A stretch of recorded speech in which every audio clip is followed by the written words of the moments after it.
Let me tell you something about credit cards I've learned as a small business owner. The fees, monthly fees, they're an absolute pain. But I found a solution. It's in the form of a company called iSmart Payments. And the owner of that company is Greg Kapitan, who joins us now. Hi, Greg. Hello, Bill, and a happy, sunny, finally day to you. Well, we'll see. Okay. Now, when I started this business, I went the easy way. I did pretty much zero research when I started the business, and I went to a bank, a major, large bank, and they became my merchant bank. They're the ones that started processing my credit cards. And the monthly fees for credit card charges make me sick. Maybe it's I didn't even think that there are alternatives because then along comes you, iSmart Payments, and it's about half price. How do you do that? Right. That's a great question. And I'm so glad that you asked. You know, a lot of business owners, they go to the bank, they feel the warm and fuzzies for their merchant services. And that is not a bad path. However, when you look at the fees associated, banks are in the business to make money, of course, but they. Oh, so are you. And so am I. Thank There's you for nothing saying wrong that. with there's nothing wrong with that, but you're Yep. doing it for half price. That is correct. And that is because we are cutting out the middleman. Banks often use a processor in between them and you being the business owner. Well, why not go directly with the processor and cut all those extra fees out? And that's what we do. And so there is there's a financial institution of some sort behind you, right? Absolutely. So the processor that we use is called North American Bank Card, and they process for some well-known businesses. I guess I can rattle off a few. One is called Starbucks. Another one is called KFC and Honda Motors, to just name a few. And so you're a guy who hooked up with them, and then you go out and you find people like me as a small business, and then I remember what you told me, that you can do it for less. And I figured you could, but I had no idea it would be that much less on monthly fees. So what is it you tell people? Right. So we tell people that it's often how you set the account up. So for instance, I'm an outside rep with the connection. So they not only have me on the local level here in Utah or elsewhere, Yeah. but they also have 1-800 support and the company. So what I do is I make sure that the account is set up correctly. There's so many different ways to set up a merchant account.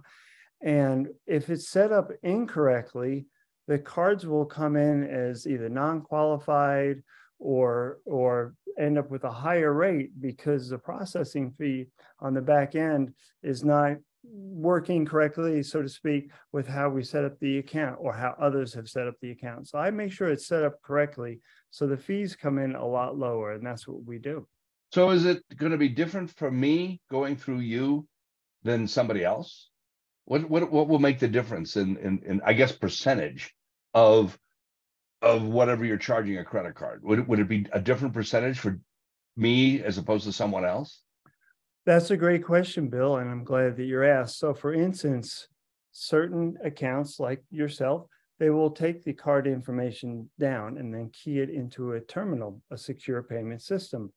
That is called a MOTO, mail order, telephone order. And that way, when the account is set up, it is set up that way so the cards don't downgrade. If the cards don't downgrade, the risk goes up and the processing fees go up. Inadvertently, a bank or another institution will make more money there, but it's not set in their best interest because when it's set up correctly, the fees come in lower and the merchant is just a lot happier. Well, you're looking at one, because somehow I've been spending a lot of double, roughly, for more than a decade with my small business. And then along comes you. And I don't know.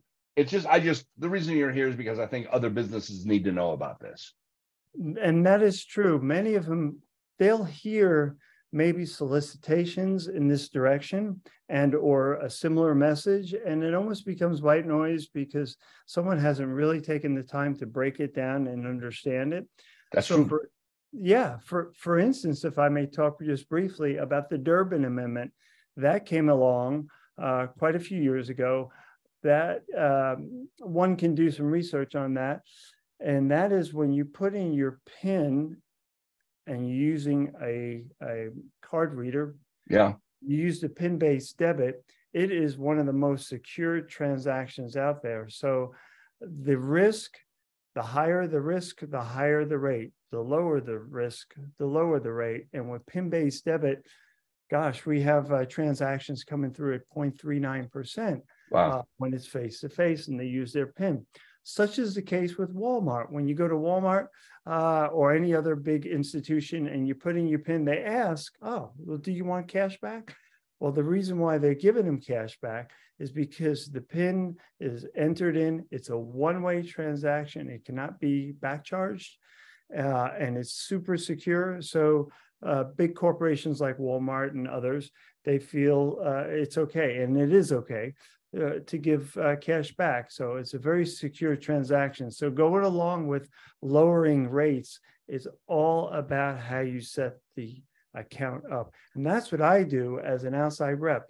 I go out there, kind of meet with the owner. If they're not available, I could do it on the phone. I have a fair amount of questions that I ask, and I set the account up correctly, so the rates are lower. Good. Well, it's working for me. And I want to have you back on here again to remind people of this eventually. Greg Kapitan, iSmart Payments. What's your website? Sure. You just said it, but I'll say it again. iSmartPayments.com. The letter I, Smart. a dash No. or no dash? Okay. iSmartPayments.com. And that's how we get in touch with you. Absolutely. All together. Yes. All right. Greg Kapitan, thanks for joining us today. Thank you, Bill. It was great to be here.